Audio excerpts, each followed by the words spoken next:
Hi friends, आज हम voice के बारे में पढ़ेंगे। और वॉइस दो प्रकार के होते हैं, एक तो एक्टिव वॉइस, दूसरा होता है पैसिव वॉइस। एक्टिव वॉइस जो सिंपल सेंटेंस हम यूज़ करते हैं, टेंस वगैरह में जितने भी हमने यूज़ किए वो सारे एक्टिव वॉइस ही थे। पैसिव वॉइस क्या होते हैं उसके बारे में हम डिस्कस करेंगे, लेकिन उससे पहले एक चीज़ मैं आपको एक चीज़ बता दूं कि पैसिव वॉइस का जो यूज इंग्लिश ग्रामर में बहुत ज़्यादा होता है और इसके बिना इंग्लिश अधूरी भी होती है। लेकिन स्पोकन इंग्लिश में तो इसका बहुत बहुत ज़्यादा यूज होता है।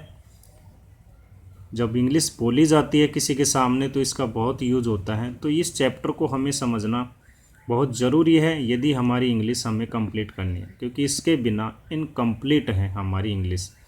क्योंकि बहुत सारे सेंटेंस ऐसे आते हैं जो हमें समझ ही नहीं आते कि अब हमें क्या करना है, हमें पता ही नहीं लगता। वो बनाने होते हैं पैसिव में, लेकिन हम एक्टिव में बोल देते हैं तो उसका अर्थ जो है वहाँ पे गलत हो जाता है।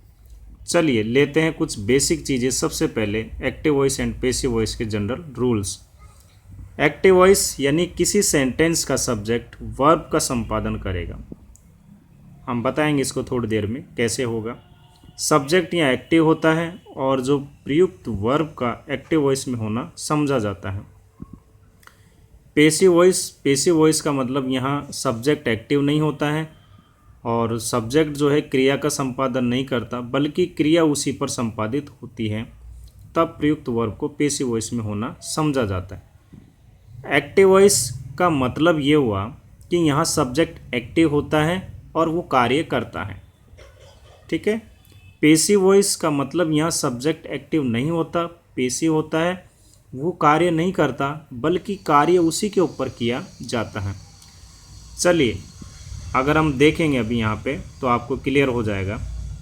जैसे राज पढ़ाता है, ये एक्टिव में है या पैसिव में अभी पता चल जाएगा। राज पढ़ाता है, सब्जेक्ट क्या है? राज। कार्य क्या कर रहा है? वो पढ़ाने का। तो सब्जेक्ट एक्टिव है और कार्य कर रहा है, इसका मतलब ये एक्टिव वॉइस में है। लेकिन यहाँ देखो, राज पढ़ाया जाता है। आप इसके इंग्लिश टर्म पे मत देखिए, फिलहाल ये देखिए, राज पढ़ाया जाता है।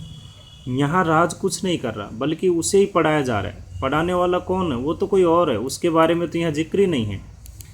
तो यहाँ जो राज है वो खुद कुछ नहीं कर रहा, बल्कि उसे ही पढ़ाया जा रहा है।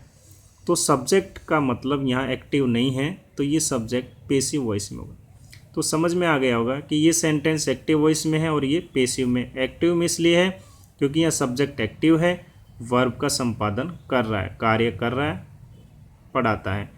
लेकिन यहाँ तो सब्जेक्ट कुछ कर नहीं रहा, बल्कि सब्जेक्ट के ऊपर कार्य किया जा रहा है, करने वाला तो कोई और है। एक्टिव वॉइस सेंटेंस को पैसिव वॉइस सेंटेंस में बनाने के लिए हम ऑब्जेक्ट को सब्जेक्ट में बदल देते हैं और सब्जेक्ट को ऑब्जेक्ट में बनाया जाता है। उसके बनाने के भी रूल्स हैं हमारे पास। मैंने यहाँ लिखा सब्जेक्ट को ऑब्जेक्ट में और ऑब्जेक्ट को सब्जेक्ट में।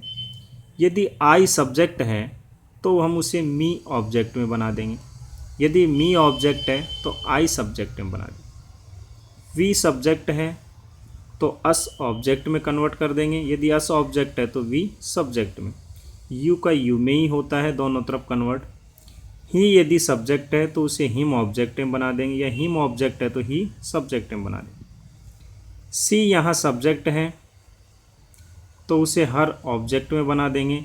यदि हर ऑब्जेक्ट है तो सी सब्जेक्ट में बना देंगे। दे सब्जेक्ट है तो उसे दैम ऑब्जेक्ट में बना देंगे। यदि दैम ऑब्जेक्ट है तो दे सब्जेक्ट में। इट का इट में होता है। हूँ यदि सब्जेक्ट है तो हूम ऑब्जेक्ट में बना देंगे, और हूम ऑब्जेक्ट है तो हूँ सब्जेक्ट में बना देंगे। पैसिव वॉइस में मेन वर्ब की हमेशा थर्ड फॉर्म का यूज किया जाता है। यहाँ बाय का यूज और होता है। बाय का यूज एक्टिव वॉइस का सब्जेक्ट जो पैसिव वॉइस में ऑब्जेक्ट बनाता है, उस ऑब्जेक्ट से पहले बाय का यूज होता है। ठीक है। ये कैसे होता है जब हम पढ़ेंगे इसके बारे में पैसिव वॉइस, तो आपको क्लियर हो जाएगा कि जब एक्टिव वॉइस का जो सब्जेक्ट होता है वो पैसिव वॉइस में ऑब्जेक्ट बनता है, उस ऑब्जेक्ट से पहले बाय का यूज किया जाता है।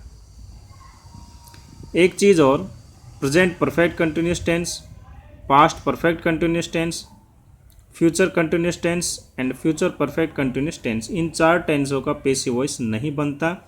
इसलिए आपको किसी ग्राम डिक्शनरी में या यूट्यूब पे ढूंढने की ज़रूरत नहीं है, क्योंकि इनके पैसिव वॉइस होते ही नहीं हैं। चलिए, तो आपने बेसिक रूल्स जान लिए हैं। इसके बाद जो हमारे चैप्टर होंगे वो सीधे पैसिव वॉइस पे रिलेटेड होंगे, तो पहले आपको इस वीडियो को देखना ज़रूरी था। इसके बाद हम नेक्स्ट जो है प्रेजेंट इंडेफिनेट टेंस के बारे में डिस्कस करेंगे।